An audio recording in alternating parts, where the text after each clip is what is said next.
Trai ai nè khơi nhé có hòm chân chạy nè một ôn cười nhé nè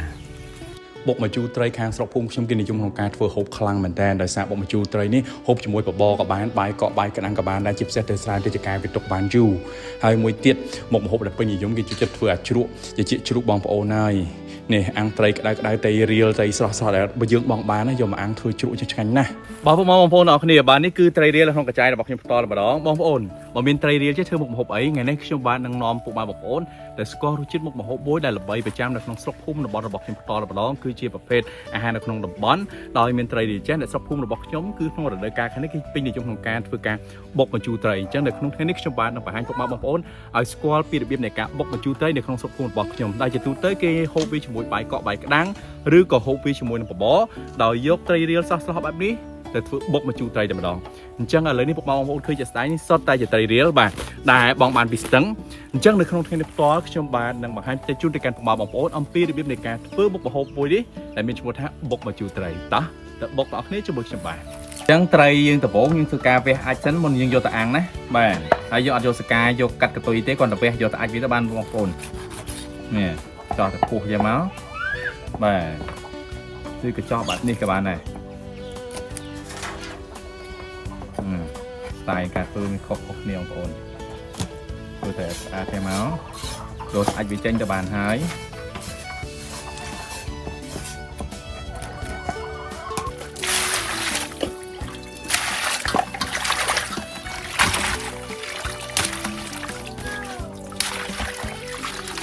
អូនឥឡូវយើងយកត្រីមកតំបត់អាំងវាបងប្អូននេះបងប្អូនណាស្គាល់តំបត់ខ្លះ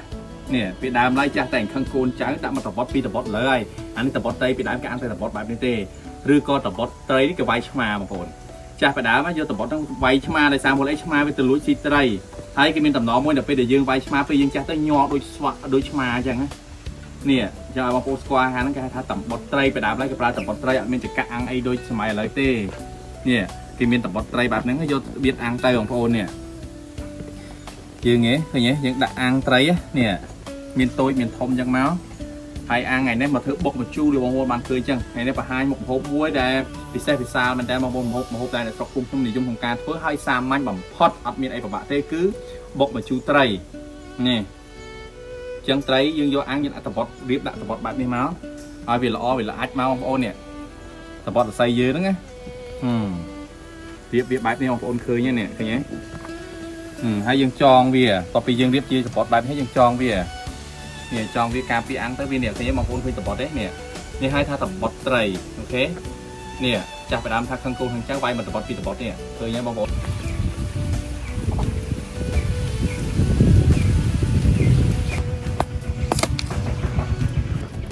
បងប្អូននេះយើងដាក់អាំងវាចាស់មកត្រីរបស់យើងណាអាំងឲ្យវាឆ្អិនល្អជាមួយល្ងើភ្លើងបងប្អូនយើងចាប់ផ្ដើមប្រែត្រីហើយនេះឃើញទេក៏ហមឆ្អិនឆ្អៅណាស់បងប្អូនឃើញទេណាបុកមកជូរឆ្ងាញ់ណាស់ត្រីរៀលឃើញទេនេះជាតិចំយ៉ាឲ្យបងប្អូនឃើញទេបាទពុកម៉ែបងប្អូនឥឡូវយើងមកធ្វើបុកមកជូរអំពិលត្រីអាំងរបស់យើងទាំងអស់គ្នាបងប្អូននេះដំបូងខ្ញុំដាក់ម្ទេសនេះម្ទេសដាក់បាទអញ្ចឹងដាក់3គ្រាប់បានហើយខ្លាំងផ្ទះហូបដែរបាទ3គ្រាប់ដាក់ទូចៗខ្លាច់ហិលបាទទៅមកអំពិលយើងបងប្អូននេះឃើញអូយអំពិលល្អៗណាស់កាច់ផោះណាដាក់ចូលមកណាលឹបអំបិលយើងបងប្អូនអំបិលតិចមកហើយស្ករប៉ុណ្ណេះមកក៏យកស្ករប៉ុណ្ណឹងមកបាទតមកទៀតយើងដាក់ប៊ីចេងបន្តិចមកស្រុកខ្ញុំគេបុកអញ្ចឹងបងប្អូនណាហើយតមកយើងដាក់ម្សៅស៊ុបបន្តិចទៅឲ្យវាមានជូរសារជាតិឆ្ងាញ់បាទហើយបន្តមកទៀតពុកម៉ែបងប្អូនគឺអង្រែយើងបុកវាបុកមកនេះគឺរបៀបបុកមកជូរហូបរបស់ស្រុកខ្ញុំអ្នកស្រុកបំពេញពីច្រើនគេបុកឬស្រុកផ្សេងគេបុកមកជូរអញ្ចឹងគេយកស្រុកជាមួយត្រីខ្ញុំអត់ទេបងប្អូនគឺបុកជូរគ្នាតែម្ដងបងប្អូនហើយនេះបន្តមកទៀតគឺវគ្គយើងដាក់ត្រីចូលនេះត្រីមកតំបត់របស់យើងនេះបងប្អូនយើងដាក់ត្រីចូលមក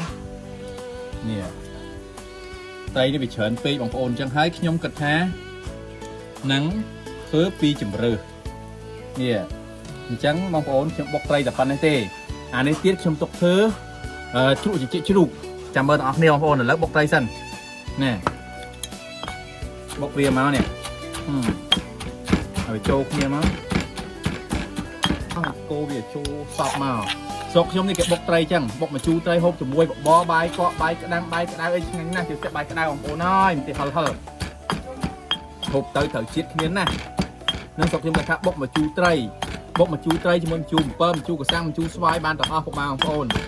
នេះហូបជាមួយបបរពេលព្រឹកបាយកកបាយក្តាំងមុនទៅរៀនអីតាំងពីចំនួនឆ្នាំ9ជាងអីមកបងប្អូនហើយបុកតែមកជូរត្រីអញ្ចឹងផងឡើងហូបជាមួយបបរសទៅរៀនឆ្អែតតែមិនឆាប់ចាយលុយទេតែប៉ុណ្ណេះរួចរាល់ហើយបុកមកជូរត្រីរបស់យើងអាចហូបបាននេះ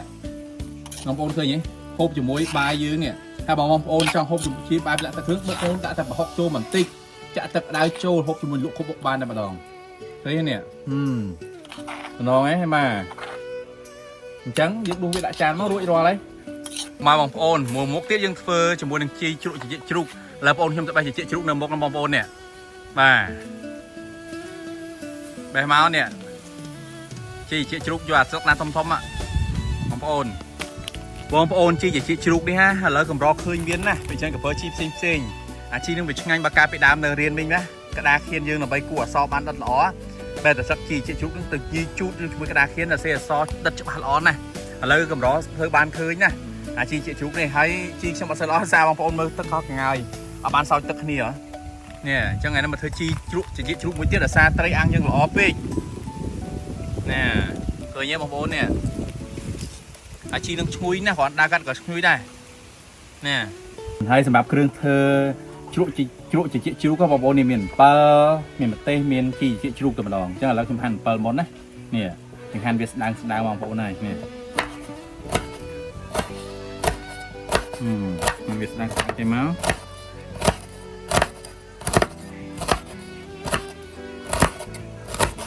បណ្ដងអំពិលឡើងភៀវល្ងឹតបងប្អូនហើយបន្ទាប់មកទៀតយើងហាន់ម្ទេសបងប្អូនព្រោះយើងការហាល់មិនឆ្ងាញ់ម្ទេសភៀវល្អណាស់ម្ទេសនេះម្ទេសធម្មជាតិបងប្អូនបន្តទៀតគឺយើងនេះជីជ្រូកយើងហាន់វាជាអាស្រ័យទូចៗបងប្អូននេះខ្លាំងឡើងស្រួយហ្មងណាជីជ្រូករបស់យើងបងប្អូនឃើញទេ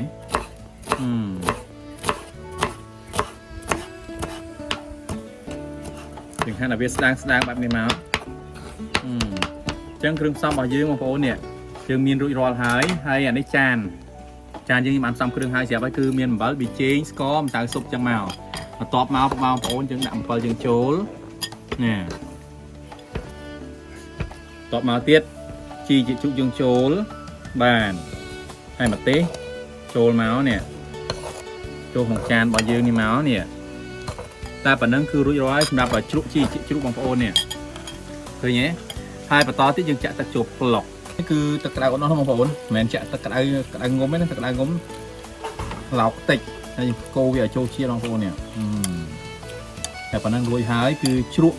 ជីជ្រូករបស់យើងបងប្អូនជាមួយនឹងត្រីអាំង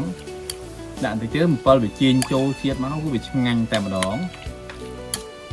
នេះអូនេះបន្ទាប់មកត្រីអាំងរបស់យើងនេះយើងដាក់ចូលមកនេះពេលយើងហូបយើងឆ្លីវាទៅឃើញទេនេះជ្រក់ជីជ្រូករបស់យើងគឺរួចរាល់បងប្អូនអញ្ចឹងអាំងត្រីមានបាន2បុកមកជូរនេះមួយបាទហើយនឹងជីជ្រក់ជីជ្រូករបស់យើងនេះឃើញទេហូបបែបសុខស្រួលធម្មជាតិតើឥឡូវយើងដល់វគ្គហូបទាំងអស់គ្នាបងប្អូននេះយើងដល់វគ្គញ៉ាំហើយនេះធ្វើទៅជិតមកនោះងងត្រាអញដៃអូនតិចចាញ៉ាំណាស្អីកុំញ៉ាំមួយ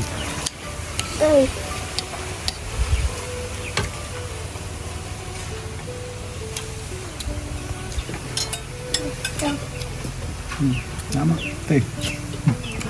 កុំគាត់ទេ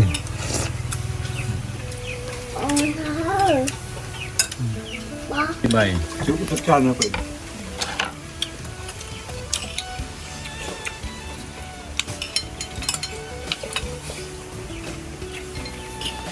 nghe bọc ôn chi bảo dưỡng đạo là món này hay một tray nè nè